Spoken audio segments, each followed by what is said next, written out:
क्या कैलाश पर्वत में छिपा है एक ऐसा शहर जहां से किसी और दुनिया में जाने का रास्ता है? या शंभाला ही वो शहर है जहां दूसरी दुनिया के लोग आते जाते हैं? तिब्बत के लोगों ने यहाँ येटी यानी हिम मानव को देखा है, तो क्या येटी शंभाला के रखवाले हैं? और क्यों हो जाते हैं ये एकदम से गायब? एक ऐसा शहर जो अचानक रातों रात गायब हो गया। क्या चिंतामणि पत्थर इंसान को अमर बना सकता है? अगर हाँ, तो क्या ये रहस्यमय पत्थर शंभाला में ही है? अगस्त 8, 1927 निकोलस रोरेज ने अपने तिब्बत एक्सपेडिशन के बारे में लिखा है कि अचानक मैंने और मेरे क्रू मेंबर्स ने एक ओवल शेप्ड ऑब्जेक्ट को आसमान में उड़ते हुए देखा। शंभाला एक ऐसा शहर जो हिमालय की रहस्यमय घाटियों में छिपा हुआ है। आज हम उन सारे रहस्यों से पर्दा उठाएंगे और ढूंढ के लाएंगे वो सबूत जो बताते हैं कि शंभाला सच में हमारी दुनिया में मौजूद है, और कोशिश करेंगे ये जानने की कि मानव सभ्यता का उज्जवल भविष्य इसी शहर में छिपा हुआ है। विष्णु पुराण और श्रीमद् भागवत में शंभाला का कई जगह उल्लेख है। विष्णु पुराण में इसे धन्य भूमि कहा गया है और ये भी कहा गया है कि विष्णु के 10वें अवतार भगवान कल्कि यहीं जन्म लेंगे। विष्णु पुराण के अनुसार जब कलयुग के अंत में अनाचार बहुत बढ़ जाएगा,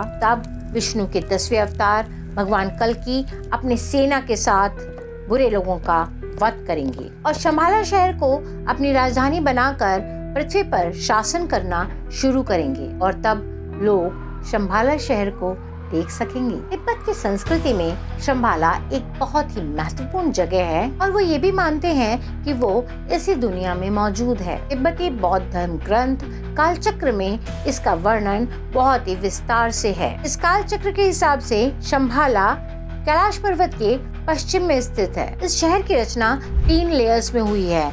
शंभाला एक्चुअली एक मल्टी डायमेंशनल राज्य है। यहाँ रहने वाले लोग शारीरिक और मानसिक रूप से परफेक्ट हैं और इनकी आयु लगभग 4000 साल तक होती है। शंभाला में वो शासक राज्य करते हैं जिनके पास एडवांस टेक्नोलॉजी होती है, जो पूरी धरती को डायरेक्शंस देते हैं और उनकी आयु बहुत लंबी होती है। उनके पास एडवांस टेक्नोलॉजी है, एयरशिप्स हैं और यहाँ तक कि कई लोगों का मानना है कि शंभाला में इंसान और एलियंस साथ में मिलकर काम करते हैं। ये भी कहा जाता है कि शंभाला एक्चुअली एक ऐसा लुप्त शहर है जो एक एडवांस सीक्रेट सभ्यता का पार्ट है। तो क्या इसके कुछ सबूत हैं जो हमें हिमालय और तिब्बत की घाटियों में मिल सकते हैं? 1927 तिब्बत।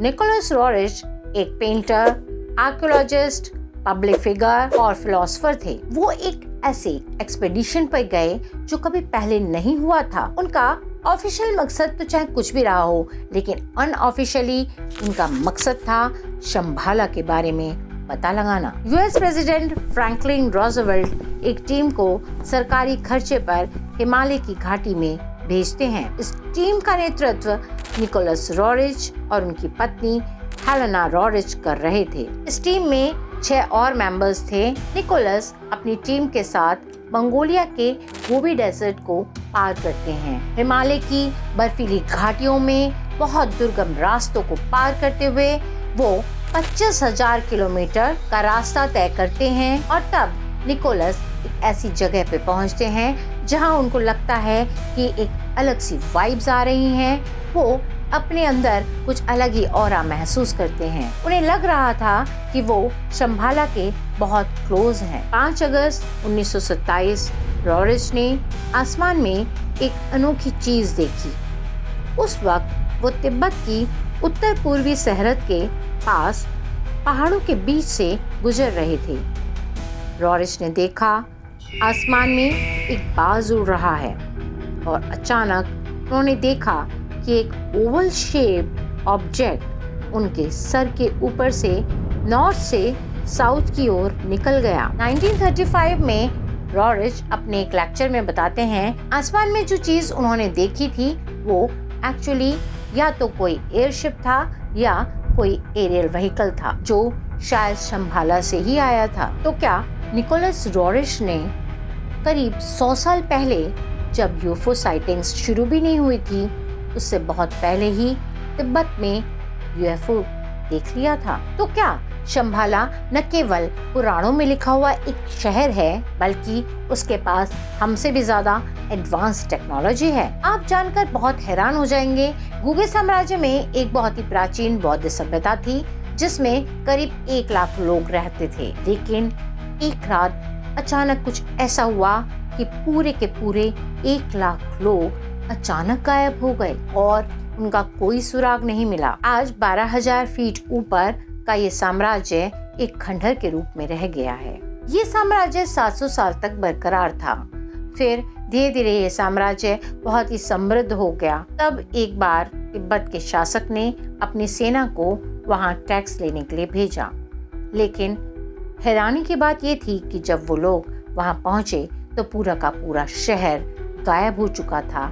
वो लोग अचानक रातों रात गायब हो चुके थे। लोगों का ये मानना है कि ये लोग जमीन के नीचे चले गए थे। गुगे के किले के नीचे सुरंगों और सीढ़ियों का जाल बिछा हुआ है। आर्कियोलॉजिस्ट जब नीचे गए तो वो हैरान रह गए, क्योंकि उन्होंने पाया कि गुगे शहर के नीचे सुरंगों के कई रास्ते हैं और अगर कोई उन सुरंगों से नीचे जाता है तो वो पृथ्वी के बहुत नीचे पहुंच जाएगा। शायद ये रास्ते छिपे हुए शहर शंभाला की तरफ जाते हैं।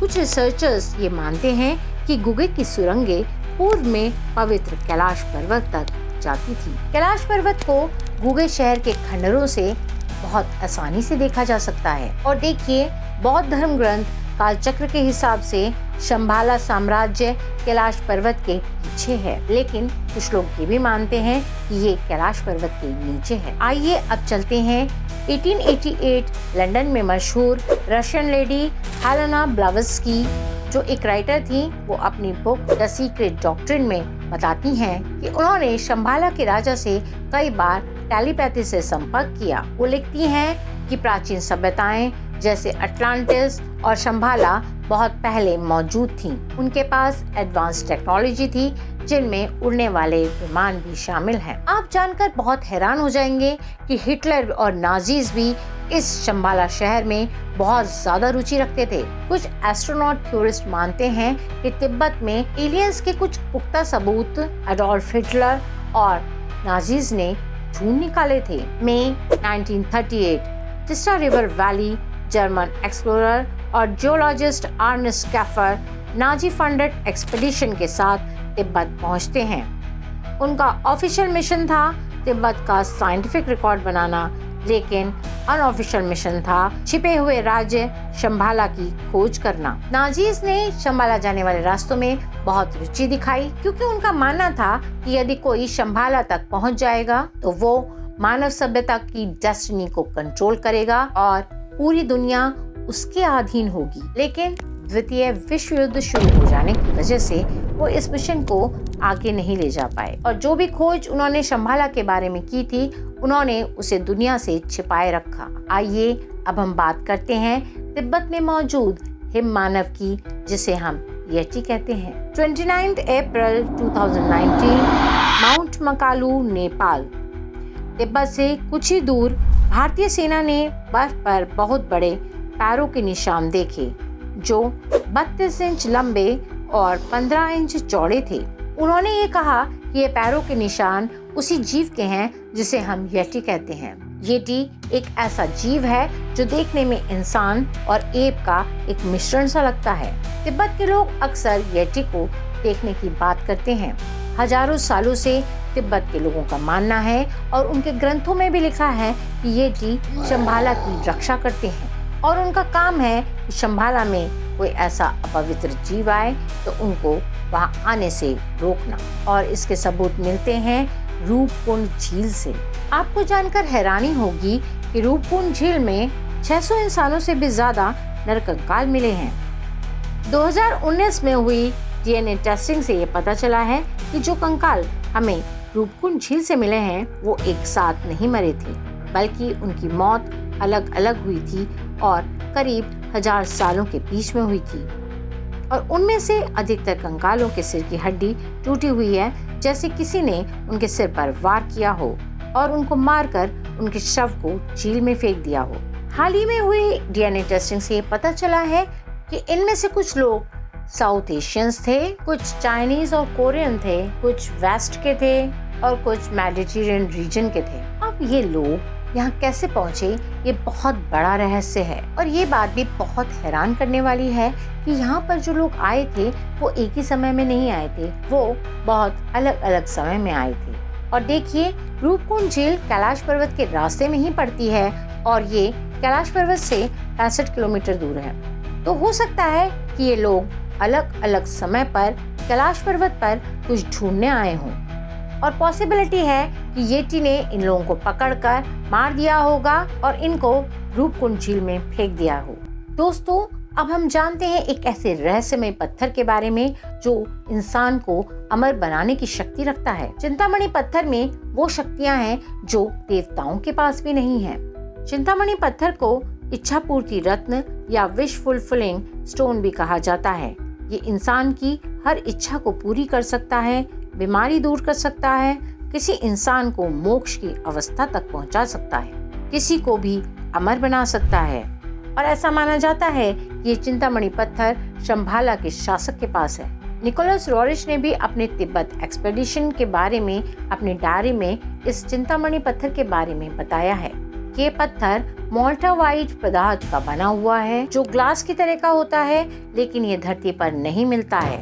इस स्टोन की फ्रीक्वेंसी ऐसी है कि वह व्यक्ति की वाइब्रेशंस को उसके भूत और भविष्य के बारे में बता सकता है और मनुष्य को इमॉर्टल बना सकता है, यानी कि अमर बना सकता है। तिब्बती बौद्ध धर्म को मानने वाले लोग ये मानते हैं कि शंभाला रियल में एग्जिस्ट करता है, लेकिन यहाँ तक पहुँचना आसान नहीं है। इसे एक इंटरडायमेंशनल जगह भी कहा जा सकता है, जहाँ पहुँचने के लिए आपको साधना करनी पड़ेगी, मेडिटेशन के उस लेवल तक पहुँचना पड़ेगा जहाँ एनलाइटनमेंट मिलता है। हाल में वैज्ञानिकों ने पता लगाया है कि इंसान का शरीर, खासकर उसका दिमाग, बायोफोटोन रूपी लाइट पैदा करता है। वैज्ञानिकों की माने तो एक औसत व्यक्ति 25 से 30 फोटोन पर सेंटीमीटर स्क्वायर पर सेकंड तक पहुंच सकता है, लेकिन मेडिटेशन से इसे 1 लाख फोटोन पर सेंटीमीटर स्क्वायर पर सेकंड तक बढ़ाया जा सकता है। तिब्बती बुद्धिस्ट ये कहते हैं कि जब कोई व्यक्ति मेडिटेशन करके रेनबो लाइट पैदा करता है तो उसका भौतिक शरीर गायब हो जाता है और व्यक्ति का सूक्ष्म शरीर आसमान में किसी प्योर लैंड में चला जाता है। ये तो मानना ही पड़ेगा कि शंभाला निश्चित ही मौजूद है, लेकिन वहाँ कठोर तपस्या, साधना और मेडिटेशन की सहायता से ही पहुंचा जा सकता है। और ये एक्चुअली कर भी दिखाया है सिद्ध पुरुषों और महात्माओं ने।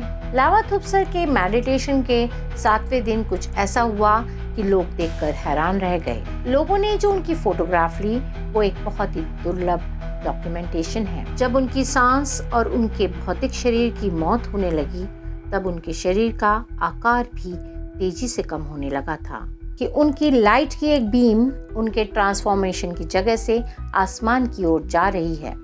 तो क्या वो एनलाइटमेंट के लिए एक बहुत ही प्योर जगह में चले गए हैं, जहाँ कहते हैं कि सूक्ष्म शरीर के माध्यम से पहुंचा जा सकता है? यदि हाँ, तो हम मनुष्य को अपनी आंतरिक शक्तियों को उजागर करना होगा। दोस्तों, शंभाला शहर के बारे में आपकी क्या राय है, कमेंट बॉक्स में जरूर लिखिएगा। दोस्तों, अगर आपको मेरी वीडियो पसंद आई हो तो मेरे चैनल को सब्सक्राइब कीजिए, वीडियो को लाइक कीजिए और अपने फ्रेंड्स और रिलेटिव्स के साथ शेयर कीजिए। और मैं रश्मि सक्सेना आपसे मिलती हूँ अगली वीडियो में।